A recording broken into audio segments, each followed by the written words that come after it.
Hello everyone, my name is O-Sheena. I'm glad that you're here. I am sharing a list of the best contemporary romance books that I have read. I have several videos already sharing a list of recommendations and favorites, so I'll link those down below. I'm trying not to repeat any books, but there may be one or two that repeat because I didn't go back and watch those videos, but this list has some new books that I've read this year that I wanted to share. So it's kind of also a bit of a favorites list from the summer because I did read quite a few of these in the summer, and they all have no language and only kissing, and one or two might have light faith content, and one or two might have some faith content, but for the most part they're just like clean secular romance books that are contemporary, so set in modern times.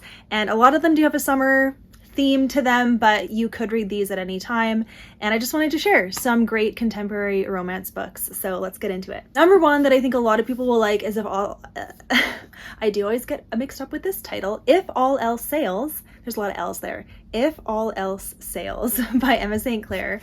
This is her first traditionally published book with Thomas Nelson, so I'm really excited for her, and I was highly impressed. I did receive this book for free from the publisher, so thank you to them, but my opinions are my own, and I really did enjoy this. I ended up giving it like a 4.5 stars rounded up to 5 because I was very impressed with the way that she fleshed out the story in terms of the plot and then also the character development.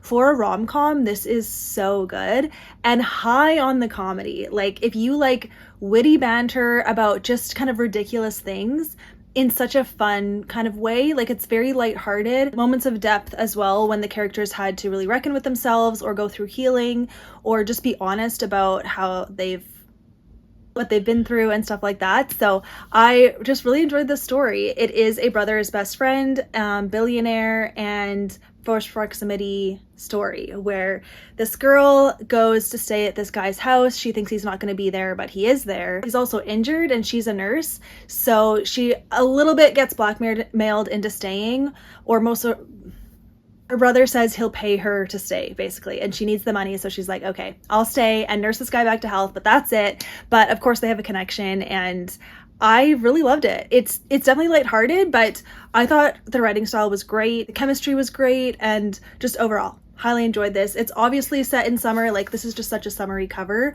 It is set on the water a little bit, but then also at his kind of like lake house cabin thing. So yeah, I really enjoyed this one. Okay, on to the next. Beauty and the Beach by Gracie Ruth Mitchell. This was such a pleasant surprise for me. It is part of an interconnected series, but you can read them all out of order.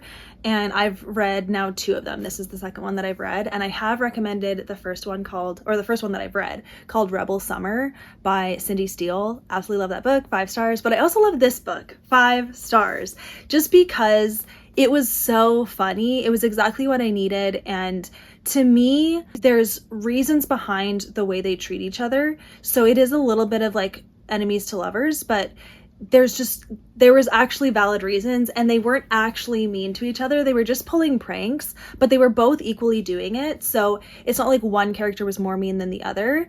And then I just liked their dynamic so much. So it is a marriage of convenience, enemies to lovers, it's brother's best friend, and I thought it was handled really well for a rom-com. Like it did have depth.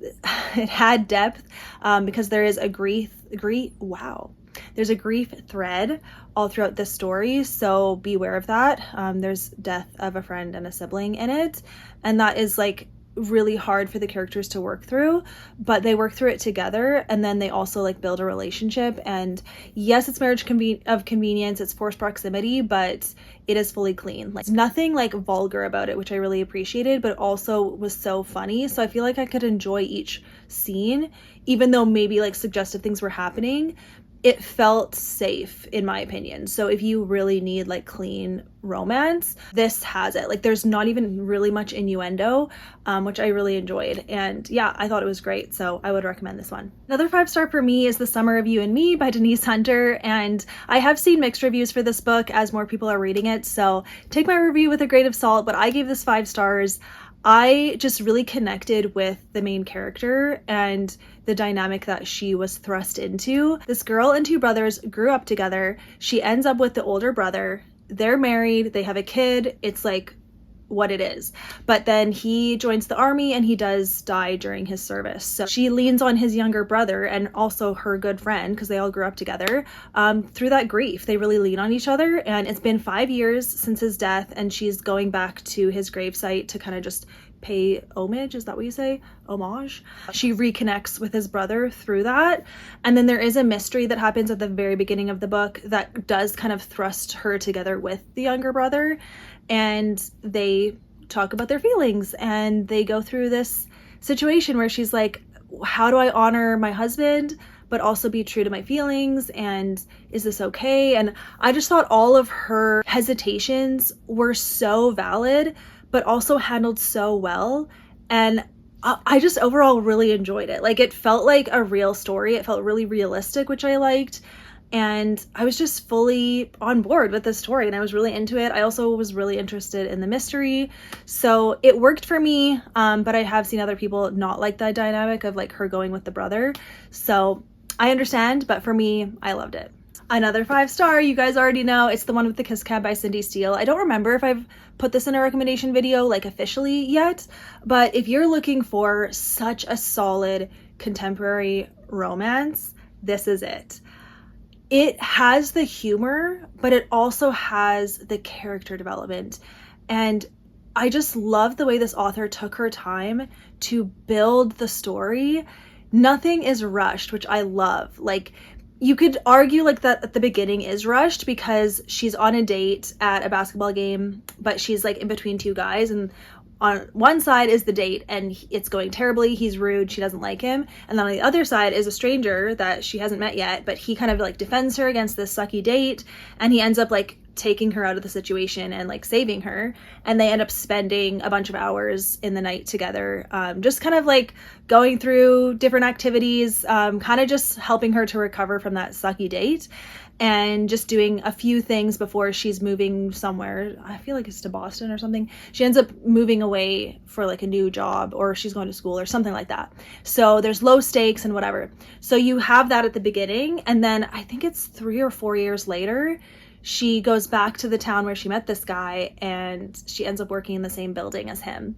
And so they reconnect that way. But the day-to-day interactions between them, it was so well done.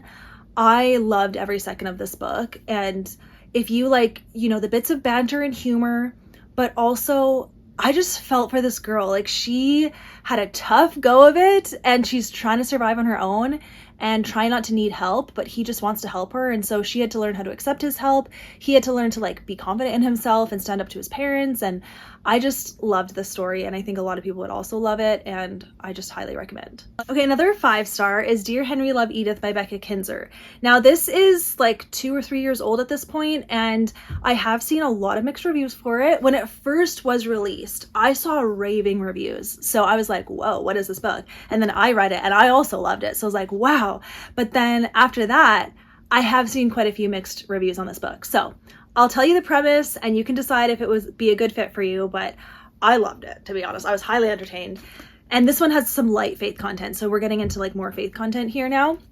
But for this book, it's a really great setup. So basically, this girl is looking for a place to stay. She's a nurse who works nights, so she just needs somewhere to sleep. Or is it? Yeah. Or is it the other way around?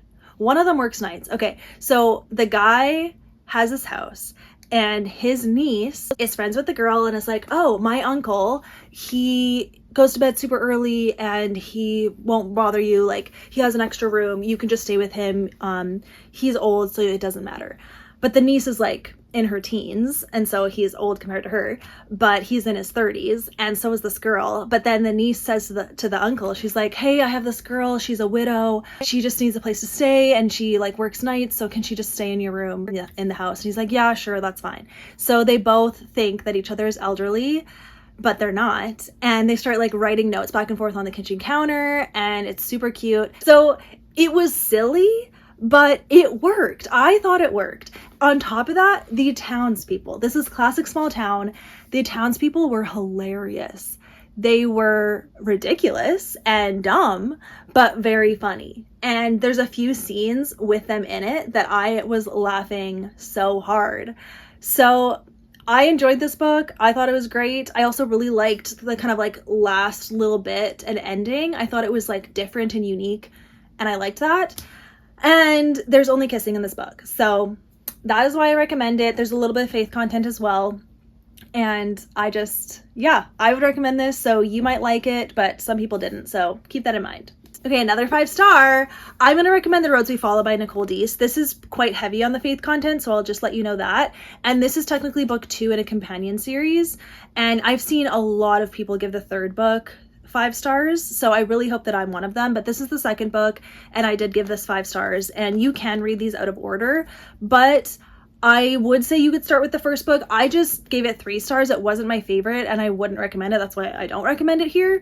But I've seen a lot of people love it, so I think I'm the odd one out in that sense. But for this book, 5 stars, and I see a lot of people give this 5 stars, so I feel like this is a safe recommendation. This is a road trip story. So you're following this family that has a lot of mess. So you have this famous mom who's a singer, and she's going on like a victory tour kind of thing.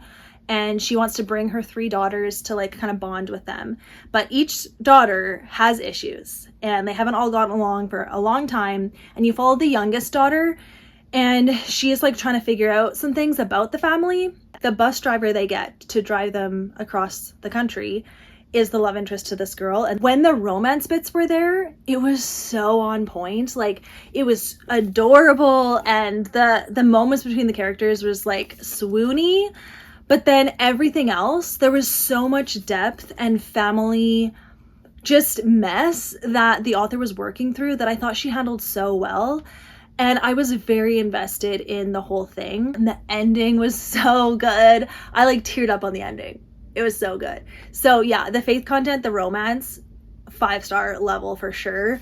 And I do think a lot of people would like this book, so definitely recommend this one. And then my last recommendation was 4 stars, so that's why I am recommending it at the end here, but I still would highly recommend it even though it was 4 stars. And it was only 4 stars because I wish there was faith content. There's no faith content in this book, so I feel like it was lacking that. But for you people who don't want to read about Jesus or like faith in him, then you might like this book because it has nothing like that in it. So anyways, it is Second Chance at Sunshine Inn by Amy Clipston. And yeah, this is a new release, and I really enjoyed reading this book too. So what I loved about it is the characters felt unique, and yet they were stereotypical. So yes, they were like caricatures, I could say, but I thought the way that the author wrote their personalities and how they like would dialogue with each other was just really entertaining, and the stereotypes like didn't bother me. It felt like there was enough about them that like made them stand out to me. So yes, this book follows a girl and a guy who are both willed 50% of an inn. This older lady that is kind of like a grandma figure to both of them passes away and wills her inn to both of them, and they have to figure out what they're going to do with it. The girl wants to sell it, the guy wants to keep it, and it's that kind of story. It's also Grumpy Sunshine, so she is like definitely a ball of joy and he is broody.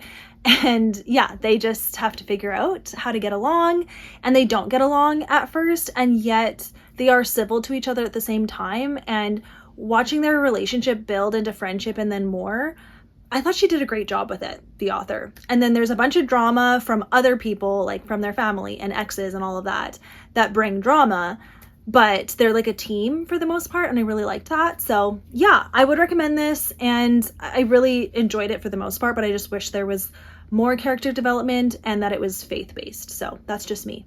Okay, so those are the best contemporary romance books that I would recommend at this point, and they're all clean with no language, which is so nice. So yeah, I'll write them all down below, and again, I'll link my other recommendation videos down below. I've got so many of them, but this is a bit of an updated list. And let me know if you have read these and if you like them, and then also let us know if there's a book that I didn't mention that you think should be on this list. Let us know, because I'm always looking for more recommendations just with either light to no language and then closed door or just no spice at all. So yeah, thank you guys so much for watching and being here, and I'll see you in the next one. Bye guys.